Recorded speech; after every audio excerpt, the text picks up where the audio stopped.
Bante, aku mau bertanya. Kalau misalnya tadi Bante bilang kalau misalnya meditasi itu untuk menghilangkan ketidaktahuan ya salah satunya. Nah, aku mau bertanya tentang pengertian ketidaktahuan itu apa? Terus kenapa harus dihilangkan? Itu Bante, terima kasih.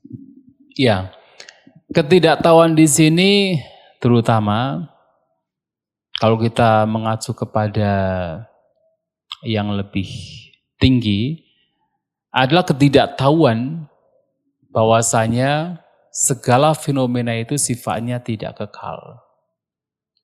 Ketidaktahuan bahwasanya yang tidak kekal itu ketika dilekati membawa kepada penderitaan. Dan yang lebih dalam lagi adalah ketidaktahuan bahwasanya bahwa segala fenomena itu hanya sekedar fenomena yang sifatnya muncul dan lenyap dan tidak ditemukan entitas di sana. Tidak ditemukan adanya diri di sana atau aku di sana.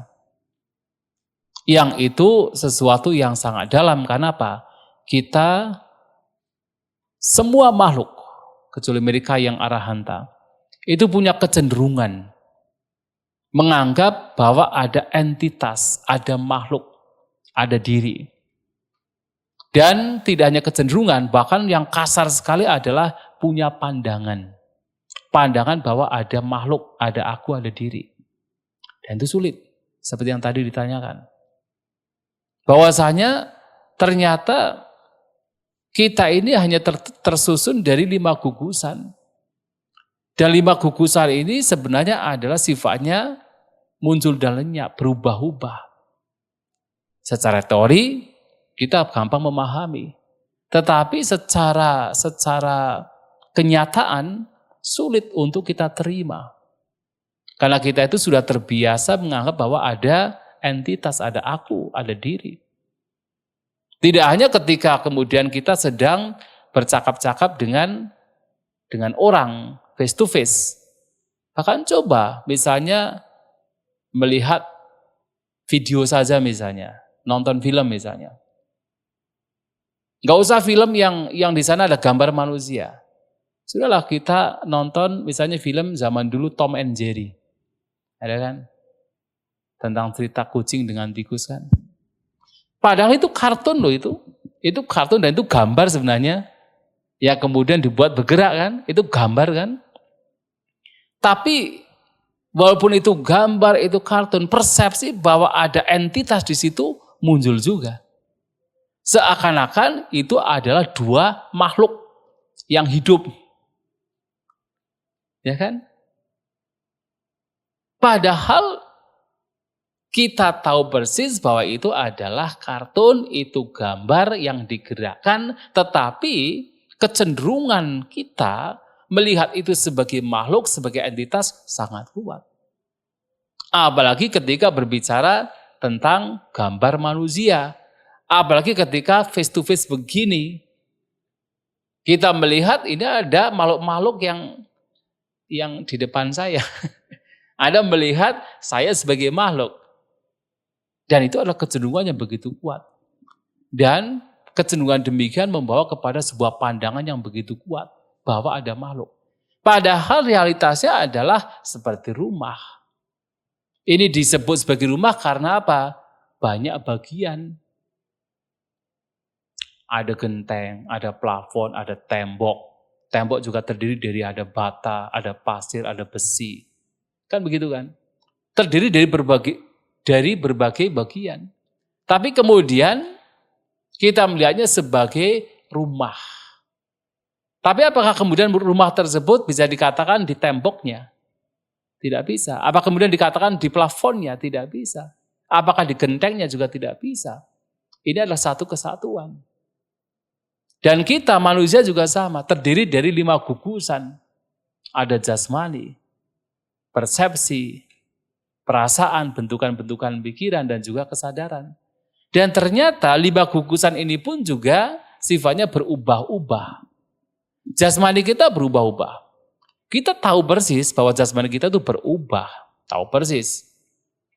Kita dari lahir, dewasa, kemudian semakin berumur, semakin tua. Tahu persis, berubah. Tidak tetap. Tetapi kecenderungan, persepsi, pikiran bahwa ini adalah saya, itu begitu kuat. Begitu kuat. Padahal kalau dipotong-potong ya hanya sekedar daging tulang, kan? Tidak lebih dari itu. Tapi kemudian memunculkan sebuah kecenderungan persepsi bahwa ini adalah saya. Sebagai identitas bahwa ini adalah saya. Dan kuat sekali. Makanya kalau kemudian tubuh ini dipukul, muncul kemarahan. Padahal ya sebenarnya realitasnya hanya sekedar jasmani itu hanya sekedar 4 unsur jasmani. Kemudian perasaan juga sama. Itu hanya sekedar muncul lenyap. Dan itu sangat cepat, lebih cepat daripada jasmani. Tetapi kemudian orang mempersepsikan bahwa perasaan adalah saya. Kemudian ketika ada yang mengucapkan kata-kata yang tidak disukai, kemudian dikatakan, oh dia menghancurkan perasaan saya. Kan begitu. Pada perasaan setiap momen itu hancur juga. Tapi begitu ada yang mengucapkan atau memperlakukan kita dengan tidak baik, wah dia menghancurkan perasaan saya. Persepsi juga sama, itu munculnya sesuai dengan 6 indera kita. Ketika kita melihat, ya kita memunculkan persepsi tentang melihat. Mendengar, ada persepsi tentang mendengar, dan seterusnya. Tetapi kemudian seakan-akan ada entitas di sana. Jangankan persepsi atau pikiran, kesadaran pun juga ternyata itu muncul karena sebab-sebab. Kita muncul kesadaran mata karena ada mata, ada objek. Jadi pernah dikatakan begini, seseorang bisa di sana muncul kesadaran mata yang kemudian dianggap sebagai ada entitas, ada sang aku yang sedang melihat. Itu sebenarnya karena 3 hal. Ada mata yang tidak rusak, ada objek yang memang berada di wilayah di mana mata bisa melihat, dan juga ada perhatian. 3 ini. Kalau salah satu tidak ada, maka tidak muncul pengalaman melihat. Salah satu saja tidak ada, maka pengalaman melihat tidak ada. Contohnya apa? Mata tidak rusak. Kemudian objek juga berada di wilayah di mana mata bisa melihat. Tetapi kalau perhatian kita tidak diarahkan, maka tidak ada pengalaman melihat berkenaan dengan objek tersebut. Mata melek begini, tapi pikiran mengembara entah kemana. Gak melihat. Melamun kan? Mata melek, pikiran mengembara, tidak melihat objek di depan. Atau misalnya, ada objek di mana mata bisa melihat. Ada perhatian, tapi mata kita rusak. Juga nggak ada pengalaman melihat berkenaan dengan objek tersebut. Mata kita tidak rusak. Ada perhatian, tapi objeknya berada di mana mata tidak bisa melihat. Nggak ada juga pengalaman melihat berkenaan dengan objek tersebut. Maka hanya ketika 3-tiganya itu bergabung, muncul pengalaman mata, muncul pengalaman melihat. Tapi kemudian dianggap sebagai ada entitas yang sedang melihat. Padahal kemunculannya karena berbagai macam sebab yang harus bergabung. Ketika salah satu saja tidak ada, maka tidak ada pengalaman melihat. Dan berganti kepada pengalaman mendengar juga sama. Maka tidak ada entitas di situ. Nah, mengetahui demikian itu artinya kebijaksanaan. Tidak mengetahui adalah ketidaktahuan.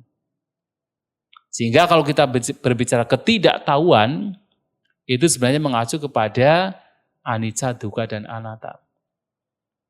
Dan ketika kita berusaha untuk memahami sifat ketidakkekalannya, sifat dukkha atau penderitaannya, sifat dari ketanpa akuannya, ketanpa diriannya, Artinya kita berusaha untuk melenyapkan ketidaktahuan.